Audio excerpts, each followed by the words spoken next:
talking BRICS and how South Africa can sort of leverage its membership of this dynamic group of countries. That's Brazil, Russia, India, China. And before the break, we talked a little bit about leisure offerings. Now, let's take a look at how a group of Meetings Africa 2012 guests, international buyers, as well as some media, let's have a look at what they had a taste of in South Africa with regards to the golf industry.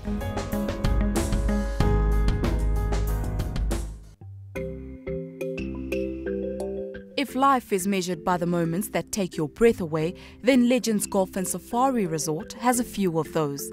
Like the extreme 19th hole par 3, the highest and longest par in the world. Set in the backdrop of the 22,000-hectare Ndabeni Safari Conservancy in South Africa's Limpopo province, Legends Golf and Safari is home to the Big Five wildlife. The resort also features a unique 18-hole signature course designed by some of the best names in golf. International guests of the Meetings Africa 2012 were given a taste of what Africa brings to the world stage. Now, if you come to South Africa, you come to a province like Limpopo, you'll get your golf, you'll get your safari, you know, like the Asian markets would love. If you go to a province like KZN, you'll get your beach, you'll get your golf. If you go to the Cape, you'll get your wine, you'll get your golf. You go to Gauteng, you'll get business, you'll get golf. So no other country offers the variety that South Africa offers. I mean, we just played 18 holes today. Nowhere in the world do you play and you have to stop because a zebra is crossing on the fairway or there's a giraffe or stuff like that. Only in South Africa do you get those. The other side of the business is business tourism, which accounts for about 5% of total arrivals. An ailing global economy coupled with an austerity-saddled Europe, a new strategy is called for. South Africa's business tourism ambitions will do well to harness emerging markets. If you're looking at China alone, by 2013, we're projecting to get about 100,000 arrivals. Looking at India, we're looking at about the same number. And Brazil will not reach that kind of number, but these are serious growth figures. Yes, we can do a little bit more. South African Airways has just launched their direct flights to Beijing, and we believe that it will give us an additional advantage in making sure that we cut the flying time into China and making sure that we are a serious player as the market recovers. Golf also lends its hand to boosting business tourism arrivals. South Africa was voted the best golf destination by the International Association of Golf Tour Operators. This accolade will go some way in helping business tourism arrivals. This country is very beautiful, yes. And the golf courses here in South Africa is wonderful. There's a good designers, yeah. And this destination is very important for the golf people and the world. South Africa might have a big potential getting the MICE business, incentives, events, because it's a great country. The flight time is 10 hours, but it's at night, so people don't lose time going to South Africa. And as you can see here, there are a lot of things to see, to do, so it's a wonderful destination.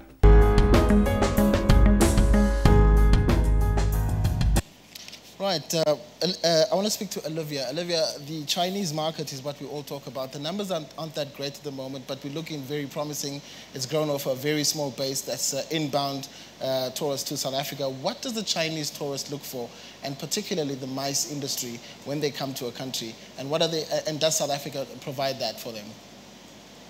I think it's very important, like for MICE industry, like if they go to a country, it's very safe and also very convenient in terms of accessibility. For as an organizer for MICE, they can make sure the whole logistics is very smooth.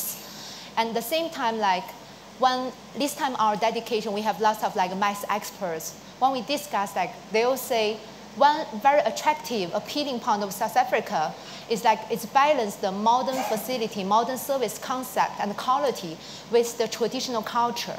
It's maintain the traditional culture. So because on MICE activity, you not only want to achieve the business result, you always want to really bring in the tourist element, people feeling satisfied with the whole experience.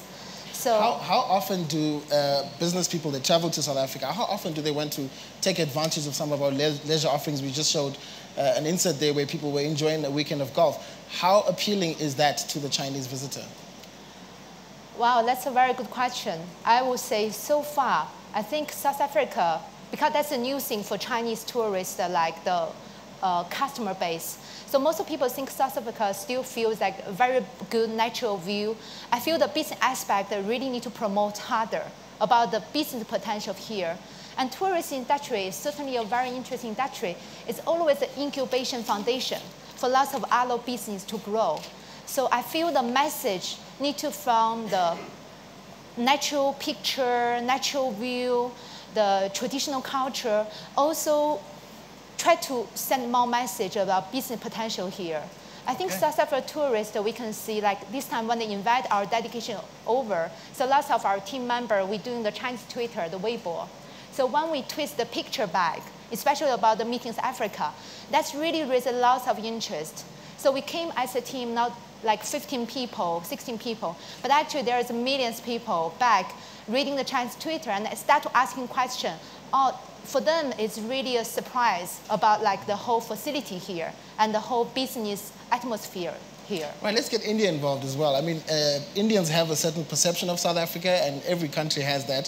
While it's very difficult for us to manage perceptions, when your colleagues come to South Africa, are they happy with what they find? I'm talking about your business tourists as well as your leisure tourists. The Indian MICE business is 70% leisure and 30% of business. 70% leisure? Yes. Okay. So when MICE group comes into India, to South Africa, it's a long-haul destination. Yeah. So they're not going to just fly in for a conference and fly out again. Right? So the conferences are generally 1 day. And the rest 3 days is pure leisure, pure fun. Right? Now, there are some Indian companies that have invested quite heavily in South Africa, the Tata Group and so on. Does this help the MICE industry and the business tourism side of things? It does. Most corporates would want to show off their overseas acquisitions or overseas facilities to their employees or to their business partners. So there would be groups coming in for that specific purpose. But even when they come for that, there is going to be a lot of leisure involved. Right? So when you ask about preferences, when you plan a MICE tour, there are 3 key stakeholders. One is the sponsor, who is the corporate. And what he wants out of the tour is different from what the traveler wants. Right. The traveler wants to have a lot of sightseeing. He wants to have a lot of shopping, nightlife. He just wants to have fun. As far as the corporate is concerned, he wants maximum bang for the buck, value for money. He wants it to be a safe place as well, because the onus is on him to make sure the group goes back safe. Right? And a meeting planner, tour operator, we are more concerned on the logistics front, the connectivity front, customizing the itinerary to the taste of the sponsor. So these 3 things go hand in hand. All the groups that have come to South Africa have gone back happy. So that's a very good thing. I saw a statistic that said that the Indian business traveler spends probably one of the most amounts of money when he's visiting a particular country. Do you find that in your experience, the amount of money spent? Oh, the amount of money spent is huge, except at the time of negotiation, where they have no money then. But when the groups do come, there is huge amount of money which is spent in the local economy. So that's one good thing about Indian groups traveling. However, when they come to South Africa, given the fact that you have a unique shopping culture which closes at 6, that's a bit of a downer. Indian groups like to generally go out in the evenings, shopping, nightlife, generally want to wander around. The perception which you spoke about of South Africa not being a very safe place is a downer there. Okay. Now, we want to address the elephant in the room, Anitha, and this is the fact that South Africa has a pretty good relationship with its traditional markets, that's the United States and Europe. And this discussion is looking at the opportunities in BRICS. Everybody's represented their country quite well. Are we saying as South Africa that we're ditching our traditional markets and going for the more lucrative emerging economies, Brazil, Russia, India, China? Lionel, the analogy about the elephant, I assume, is about the Our topic. big 5. We've never been an ad hoc approach country. None of our strategies in the country have been here for today and gone tomorrow. We look at things in the medium to long term. And I've been fortunate enough to be able to play at the national level in terms of the country's strategy around tourism in the 90s. And with South African tourism in terms of our growth strategy around tourism. And we have markets that we consistently defend. which we know they're there. They're lucrative markets. We know others want to get a bite of it, but we're going to defend those markets. And that would pretty much the sort of category you're talking about, where we don't take it for granted that we've been there, done that, and we've got, you know, the inbound, be it for leisure or be it for business tourism. We consistently defend those markets. There are certain markets we watch and we say something's going to happen there soon. We don't want to be out of the loop and too far away. We want to be on top of our game, so we consistently watch them. And then there are markets that we deliberately grow and we want to grow. And those are the sort of markets that fall within, in recent times, the BRICS family, for example. We know that we're not even touching the tip of the iceberg here. Okay. But then obviously we want to talk about another elephant in the room, and that's the recession. How has Russia recovered or been affected by the recent recession? Russia is a country that's got a very low debt kind of culture, and therefore one would expect that your citizens you know, are able to travel more easily without incurring credit and things like that. But how has your industry recovered from the recession? I would say quite quickly. Oh, that's actually, the growth of the business travel and MICE segment before 2008 was 20–30% each year. 2 years, I would say, yes, we were feeling that the industry is really slowed down. I mean, the corporate companies, of course, cut all their budgets. But starting from 2010, the second part of 2010, it started to come back to the same what was before 2008. And the whole 2011 shows us a huge activity in this segment, and a lot of international projects were realized last year, and it's the same trend is continuing for 2012. I mean, the Russian market is a very last-minute market, I would say, even for the events. Sometimes you can get the request 1 month, 2 months in advance. That is why I would say I can talk now that the first part of 2012 looks really good in terms of the figures and in terms of the activity on the market. Yes, we still depend, I would say, on the budget things when we are talking about the countries or incentives, but the corporate companies at the moment invest a lot. And what is the good trend for us as well, that it's not only international corporate companies which invest to this segment, but as well purely Russian companies. They also understand now why they need to motivate their staff or to bring their because partners. we've been told that incentive travel is somewhat affected, or at least you know, some companies have pulled back. Is that the case in Russia? No, it's, I would say Russians very quickly, because we have so many economic downs for the last 20 years. So the last one was not so huge for us, and the still oil prices are quite good.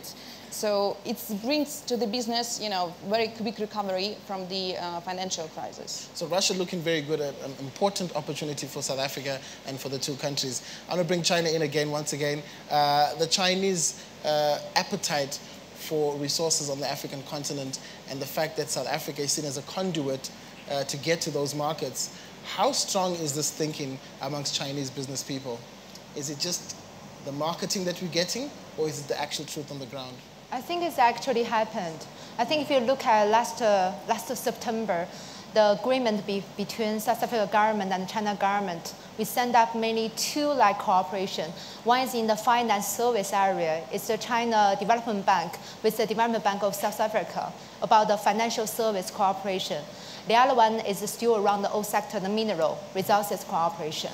And also, I think during that September meeting, the both countries all developed like also showed, made an announcement, and looking forward faster, better in the next 10 years. So I think that gave the whole business community a very strong confidence about develop something long-term and also business potential in this South African country. I'm also quite interested to know that because of your BRICS membership, is there a feeling amongst business people in China to be loyal to your other partners in the BRICS membership, or you just go where there's an opportunity?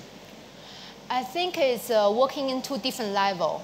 I think for the level of business community have long-term government impact and influence. This is always very important sign for them, which international country to go to continue develop the business line. And the other level, I would say, when the high-level exchange or the kind of strategic trust fund, like has a foundation, and really need lots of promotion, lots of execution to the ground level of business people to get a taste of what kind of benefit they're going to get. So I think need to have lots of like real like tax benefit, the real support to the business company, businessmen, for their exchange activity. Do your Chinese business people also enjoy the leisure offerings, and do they also want to have fun like the Indians? For sure. I think we have lots of like similarity, because I can see all my friends complain about the shopping mall just closed too early, and also weekend they can't do shopping on Sunday afternoon. So when I heard like the comments from here, I think, yeah. In the audience, we have some business tourism operators. If there was an opportunity for them to harness the Indian market, what advice would you give to them? Paying special attention to those fields that India has done well in terms of its economic growth. Yeah. There are two opportunities here. One at the government level, like you said, looking at better connectivity, looking at visa restrictions. Okay. At the product level, for the local MICE operators here, there should be a lot of Indian touch when an Indian comes into South Africa, right? The fact that there is Indian food available, right, must have probably resulted in this increased numbers we're talking about. But we need to see more. We need to see more activities there. We need to see Indian items on the room service menu. We need to see Indian television channels in the hotels. If you also look at the popular circuits for Indian MICE into South Africa, we currently have only two choices. One is Cape Town, the other is Joburg with Sun City, right? So we need to look at more options within South Africa, and we need to promote those options for Indians. I know that Durban is being planned as a possible venue for the travel agents meet later this year. If that happens, probably we could see more traffic coming into Durban as well. Okay. Well, I think we've got time for closing remarks. We want to talk about the South-South or the East-East group of countries, which is BRICS, the opportunities there, and the fact that the IMF has said that 60% of world growth is going to come from this region. And there's a huge opportunity, I'm sure, for all the member countries to take advantage of the membership. But just closing remarks from a business tourism point of view, and from whatever point of view you'd like to talk about regarding our membership and our discussion today. Lionel, I think the points that have been shared by esteemed panel members this morning need to be taken seriously, and I think it's again just a microcosm of some of the other issues, and hence the private sector meeting planners, and we've got very professional meeting planners in our country, and that's again an advantage that the country has, would bring to the table this sort of challenges, because Elena has alluded to the fact we bid aggressively. We heard the minister say government should be putting money into bidding so that we can win these events, but it's no point bidding when our access and all the enablers are not stacked up effectively.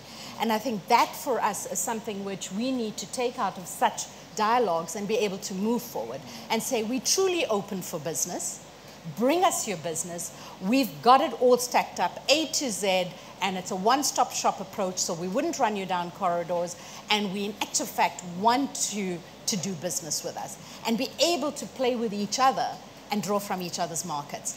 Well, this is 2012. By 2013, Meetings Africa, we want to hear about a direct flight from Russia. I think that'll make Elena very happy. It will make me very happy, really, and many, many Russians as well. And I wanted to say that it was a fantastic idea today to have this discussion, because it's the first time as well we are, as the Russian representative company, bringing the incentive buyers to the South Africa, and I think we have the only much more potential to develop the business to South Africa from Russia. We need some help from you, of course, for sure, and we rely on that. But I think we also need to talk to each other more and to know, because I think it's a little bit, Russians are close from South African and South African are close a little bit from Russian. What feedback have you been getting from some of your buyers that have been They love Africa and they want to come back. They want to come back by themselves. They want to come back with their clients. And this is one lifetime experience, and you can't get it in any other country. So this is definitely what we need. We just need to have the easy access, and Russians will be here. Fantastic. We'd love to hear that. China, closing statements with regards to our BRICS discussion and opportunities for the MICE industry. Yeah, I think BRICS is going to really, for the 5 different countries, we're all going to benefit from and also contribute to the expanding ambitions. Because I look at this like a number, like before 2015, and the 5 countries going to progress the intertrade to 400 billion to 500 billion US dollars. So as a business person myself is very excited. I think we all should be very excited to feel we are part of this like a whole movement. And I think for myself, I would just say like, just do it. You know, get into the water, taste it, and progress it. And today is my 3rd day in South Africa. I love here. I think I will definitely do something here and come back here because the whole experience is just amazing. We'd like to hear that. Thank you very much to you, Olivia. Thank you, Olivia. Nandakumar, your closing statements with regards to BRICS opportunities, yes? The worst case scenario for our economy is a 7.5% growth, right? So worst case. India is doing really well. It's a very large market. South Africa and their tourism board must stay invested. Business travel brings along with it a lot of leisure travel and FIT travel.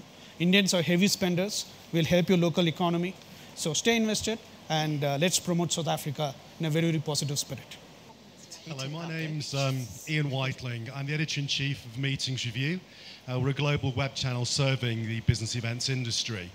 There's been a lot of discussion about sort of inbound traffic to South Africa. What about South Africa going to see the world? What about the outbound potential of South Africa and the African continent overall? Okay, that's a very good question. I think, who wants to answer that one? Anitha? Yeah, you know, my mandate here today is squarely bring them in to South Africa.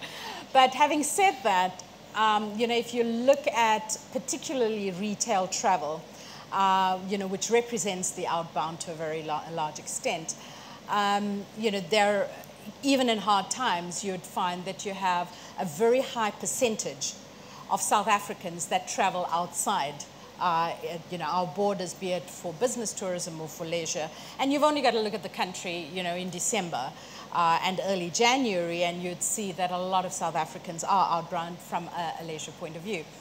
The other is from a business tourism point of view, we couldn't help but be outbounders because a number of the international associations are housed, be it in Europe, whether you are the pharmaceutical, you know, the Global Pharmaceutical Association or pediatricians, etc. And to a very large extent, Europe held, you know, the core of the market in that regard. I was saying to my colleagues at South African Tourism on Monday night while we were all getting to know each other, that I still tend to sort of cringe when I hear about the best practice models being in the Northern Hemisphere, and particularly in Europe.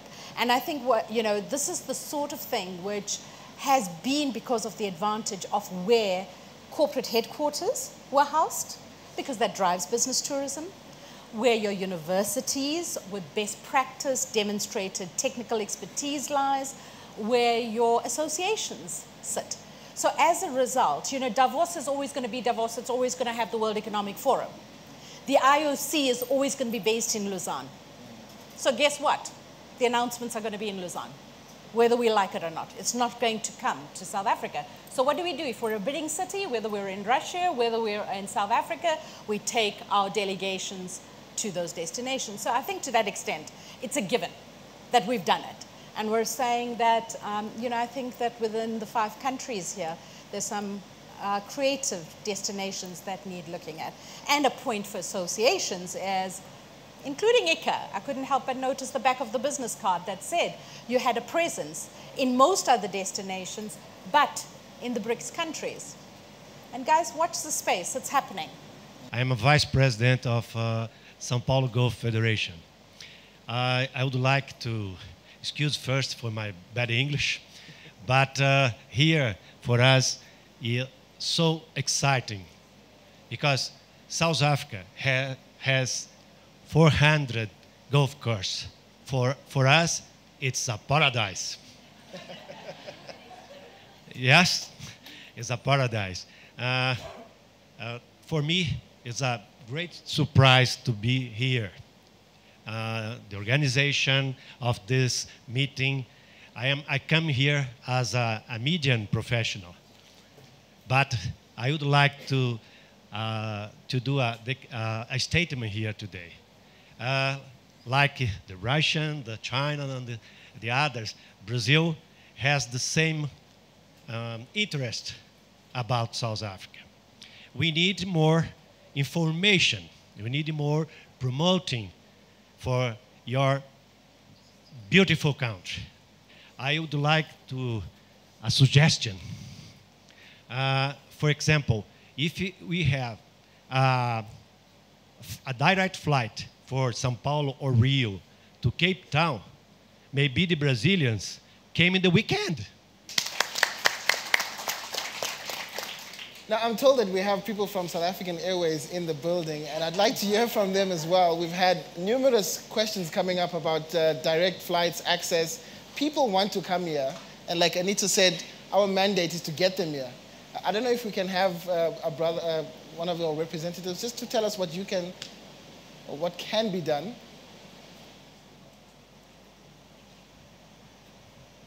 Good morning, my name is Sean Bradley, and I look after the Global Trade and Product Support Services.